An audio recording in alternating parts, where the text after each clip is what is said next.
Nkwebaza omulungi yeekuumidde ku Bukedde TV1 yonna gy'osinzira okutulaba olunaku olwaleero olunaku lwa kutaano ennaku z'omwezi ziri 3 tuli mwezi gwa 12 omwaka 2016 tubuzaayo oba lunaku lumu oba n'obutawera okulaba ate nga tuyingira 2017 katusabe Mukama Katonda asobola ate okulaba nga tutuusaayo olunaku lwa kutaano amawulire sigasoma nzeka mbaamu n'omugenyi mu studio era nga olunaku lwayo gwe tulina bamuyita King Saha yagenda okuba ate nga olunaku olwaleero mulabe ddala nti oba kumamu kuyimba oba n'okusoma mawulire nakyo akisobola nze Sharifa Namuyomba naye katuse tulabe ku bimu bye tukuleetedde mawulire gaffe Agataliiko mu Ttuntu. Poliisi ng'edduumirwa DPC w'ekira ezinzeeko omuzikiti gwa Masjid Abubakar Kiwatule nga wetoogeera abasirikale abawerako ddala bali mu byambalo n'engoye eza bulijjo bye bakuuma ekifo kino abalala bali munda bali mu kwaza omuzikiti guno naye bannamawulire bo tebakkirizibwa era nga tusobodde okufunayo ku bifaananyi ebitonotono nga boogenda okulaba. Amawulire ge twakafuna ogalaga nga poliisi bwasoose okuzingako ekifo kino okusaba 2.5 ez'ekiro ne baka abantu be Ekutte omawadde ne Sheikh Yunus Kabuye muganda wa Sheikh Ismail Kalule yali imamu omuzikiti gw'Entinda ng'ono ali ku misango gy'obutujju.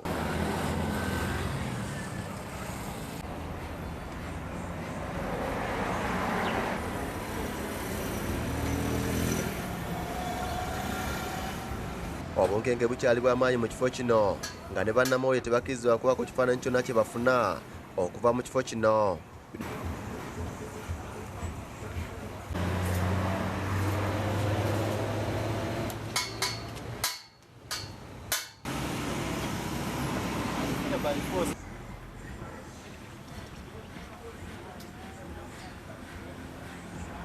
Ebijjidde nga poliisi kyejjeezingeko omuzikiti gw'Endakasero mu kiro ekyakese olwokubiri olwa wiiki eno ne babako ebintu bye batwala okubayambako mu kunoonyereza. Situmanyi ssente mmeka zibadde mu ofiisi muno kubanga ofiisi ene badde teggulwa okuva lwe bakwata Yahya Ramadhani Mwanje olwokuba tulina mukulembeze. Ebisingako ku mboozi eno mubirindirire mawulire gaffe agaddako Adrian Bale Bwanika yakusakidde eggulire lino ku lwa Bukedde TV. Kale jaba tukongera ebisinga waawo mawulire gaffe nga weganyaddagaddako bwe twongerayo n'amalala ge tulina poliisi ng'eri wamu ne bawannyondo ba kkooti benyodde ne bakanyama abadde bagaana okufulumya ebintu by'omubaka wa paalamenti wa Tooro mu maka gasangibwa Najjeera mu Wakiso. Omubaka ono abangi b'ensimbi esuba mu bukadde 6 ez'obupangisa.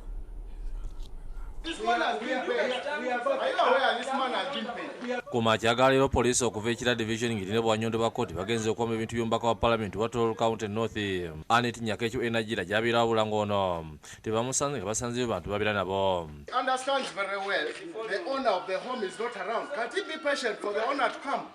Why does he want to frustrate people like this? Okusinziira kwakuliddemu bwannyondo Godwin Ssegonga omubaka ono abangi b'ensimbi nnyingi era nga n'omusango guli mu kkooti nga bafunye ekiwandiiko ekya kkooti okubaako ebintu bye bawamba. Having denied that she doesn't owe the landlady anything, the court decided the woman went back to court and then did an application for attachment before judgment, to just attach before judgment, and after that as the main suit goes on. Once the main suit is done and maybe him as the honorable loses, this property will be sold. Wakati mu kufulumya ebintu waliwo kanyama agezezaako okulemesa poliisi naye bawanyedde okufulumya ebintu bino ng'agamba nti balina lukusa lufulumya ebintu bino nga nannyini byo taliiwo. Let him not try to use force. Let him wait for the owner of the home to come. You are not the one. You are not the one. I am not. You are not. I am not. Benyodde okumala ebbanga eriwerako okutuusa bamusinziza amaanyi ne babifulumya.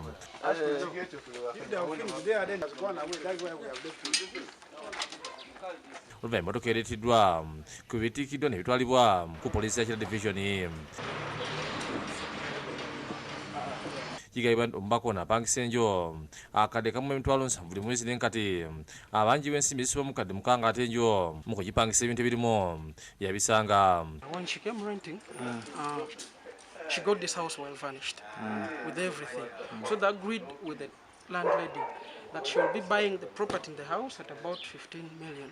She deposited about 8 million. Then after that, she was supposed to pay the house 1.2 million every month. Yasubiza okusasula nga tebalitana bimalayo ng'ali mu kudduka nga tasasudde. Josephine Senfuma yakusakidde Green ku lwa Bukedde TV. Ebyo bibadde Nigeria ate bwetwengerayo ne tugendako e Kalangala abatuuze baguddemu ekyekango oluvannyuma lwa investor okufa mu ngeri etategerekeka. Poliisi y'omu kitundu kino etandise okunoonyereza ekyaviiriddeko investor okufa era nga bino bibadde ku kyalo Kibanga ekisangibwa e Kalangala. Omusasi waffe naye abaddeyo katubifune mu bujjuvu. Abatuuze bo ku kyalo Kibanga ekisangibwa mu ttawuni e Kalangala baguddemu ekyekango oluvannyuma lwa investor Richard William Block ow'emyaka 57 okufa bw'abadde yakamaliriza okulya chapati n'okunywa chai. Pulaani ze z'abadde ayagala okukola kubanga abadde aguze kuno ennyumba ye ayagala pulaaningira abaana be. Kigambibwa nti investor ono okuva mu ggwanga erya British bwe yamaliriza okunywa chai n'agendako ku hardware okubaako byagula wabula olwakomyeyo waka n'atulako mu katebe mukyala we yagenza okulaba ng'atandika okwesika. Me, I was there cutting the meat. Few minutes is just like and you just fall off the chair. And then we tried to lift him, to put him in the car to bring him here. Ono bamuddusizza mu ddwaliro e Kalangala era abasawo bategeezezza nti bagenza okumutuusa mu ddwaliro nga yafudde dda wabula omukyala olwategedde nti bba afudde n'ayagala okumuziika amangu ekintu ekyatisizza abatuuze ne bayita poliisi esobole okunoonyereza ku mukyala ono. Tekisaana kunoonyerezebwako kubanga ebintu byonna byabadde akozesa abadde ne mukyala we era babadde bantu nga olaba nti waliwo omukwano wakati waabwe. Ekyo kya bulijjo kibeerawo omuntu afuna ataaka bw'atyo mukama bw'aba asazeewo kyekibadde ekiseera. Poliisi yatuuse era nekkiriza omukyala ono okutwala omulambo gwa bba mu maka ge. Kyali mu consultinga offices ezisingako ekinaaba kivuddemu kyekitugenda okwogera n'omukyala afiiriddwa omwami we. Ate bba batuuze mu ggombolola y'e Kasanje mu disitulikiti ey'Ewakiso bafunye ensisi oluvannyuma lw'okufuna amawulire ag'omwana Joseph Kayemba ow'emyaka 7 eyali atulugunyizibwa bazadde be ne bamusibira mu kibira okufa. Omwana ono era akyali muto ate nga n'omukazi naye alina omwana muto. Kakati omukazi ono nga tayagala kukwatira ddala mu bubi bwa mwana bw'atazaala. Abantu kubira bukubizi omwana bamusanze mu kibira omwana bakoze batya. Ate Bayibuli egamba nti buli kituukawo Katonda aba yakoze ki yakikkiriza. Kitongole kya Food Step kyagezaako nnyo okulwanyisa obulamu bw'ono omwana naye bintu bingi yakosebwa nnyo obudde tebwamala. Abazadde bano bakwatibwa ne basibibwa era ng'omwana ono agenza okufa nga bali mu kkomera. Oluvannyuma omwana ono aziikiddwa. Kajjubi Kironde ne Kinoba Joseph bakusakidde eggulire lino ku Bukedde TV1.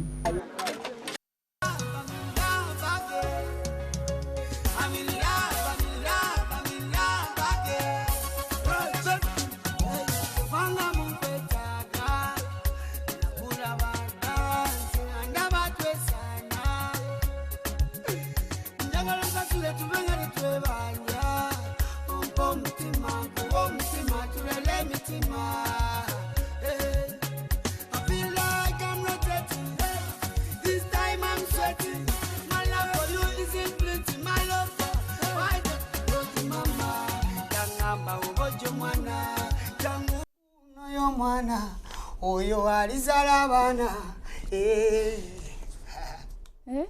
King Saha tukwaniriza ne kinsaba kimukyerera okakane ebintu byangu nnyo tobitya buli omu abaako kyamanyi nga nabo otidde nnyo kakana bukakane story enkanze bukanze ate kangaki King Saha nga tunakwengera leero Friday otera kusalira Kibuli lwakubairo mbadde nina okujja mpa abantu olugambo lugenda maaso mu ggwanga.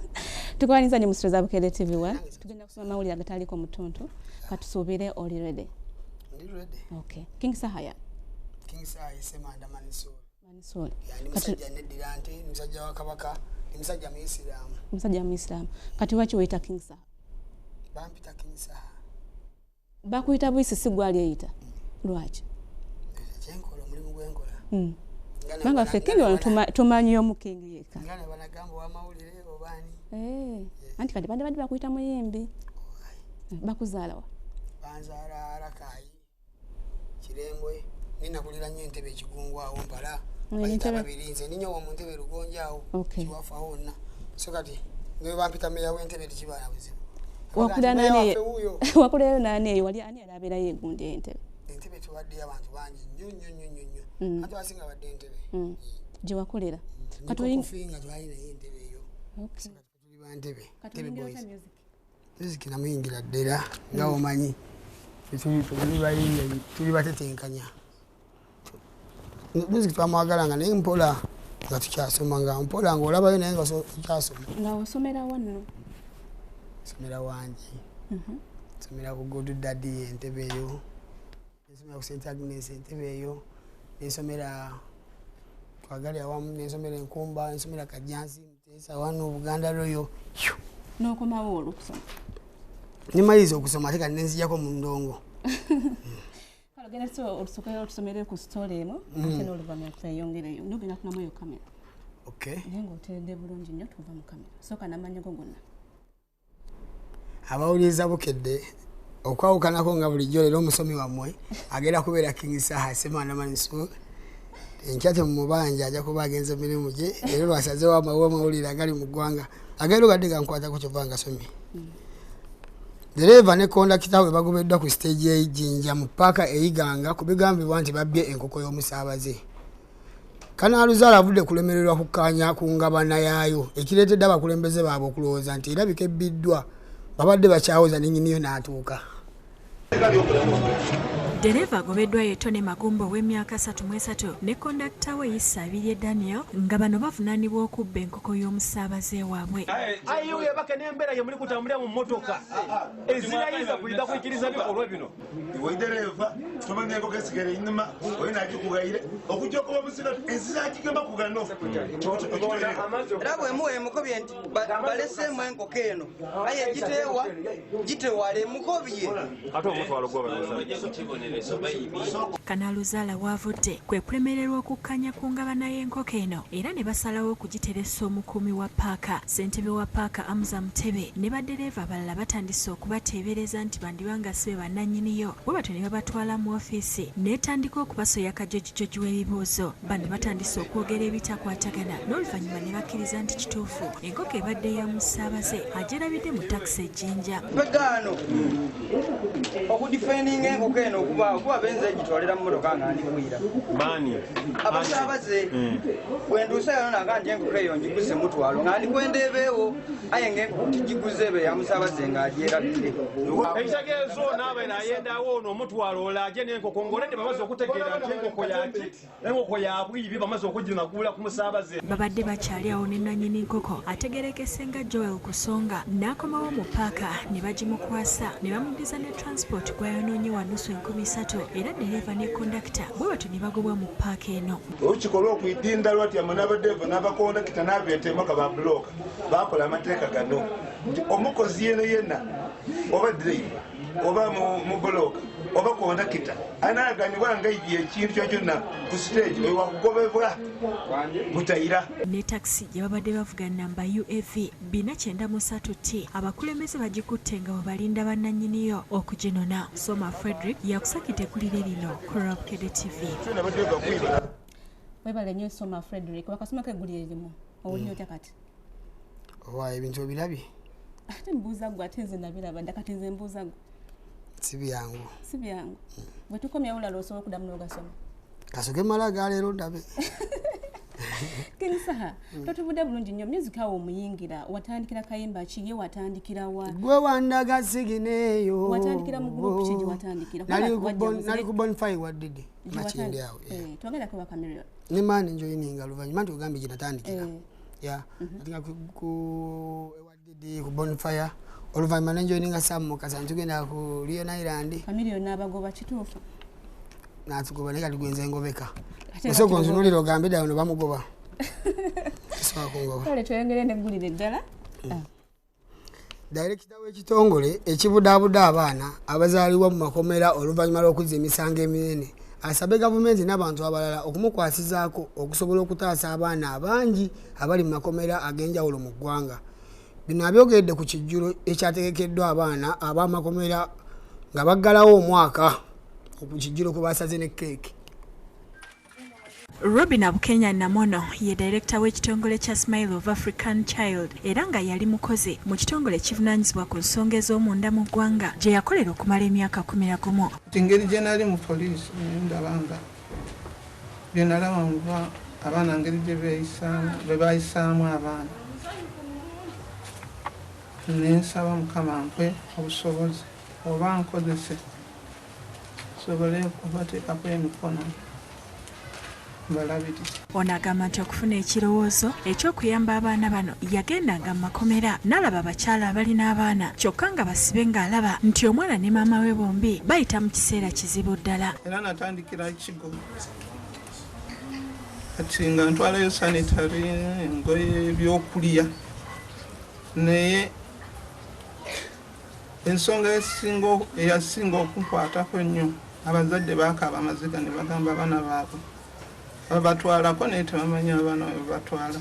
Agamba nti oluvannyuma yasalawo okutandika okuyamba abazadde bano nga bajjako abaana n'abatwala nti kubanga yalaba nga abaana nabo baalinga abasibe so nga abaana beetaaga eddembe lyabwe omuli okusoma n'okweyagala ng'abaana abalala. Ate n'abamu nga bazaaliddwa mu prison abaana abo bannumanga nnyo olwansonga bwe nali mu poliisi naye experience nga bintu bingi nnyo bikwatagana ku bazadde abakyala naddala nga bali mu kkomera. Omwana nga maama we taliwo nga muto bayita mu mbeera etali ntuufu. Ayongerako nti yatandika okuleeta abaana mu maka bba ge yamulekera gye yabalabiriranga okutuusa nga abazadde baabwe bamaliriza ebibonerezo ebyabaweebwa.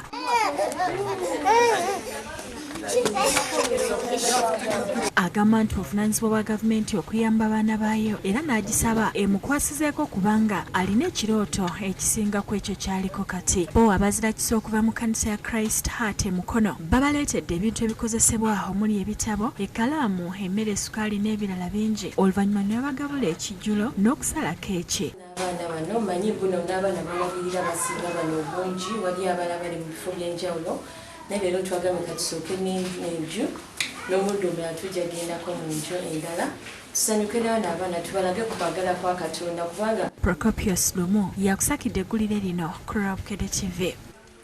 Kale n'olw'amawulire ago tubadde tusaba tuwummulemu kati ntovaawo ate bino binyuma bino bisesa tovaawo tulantende olindirire ekiddako.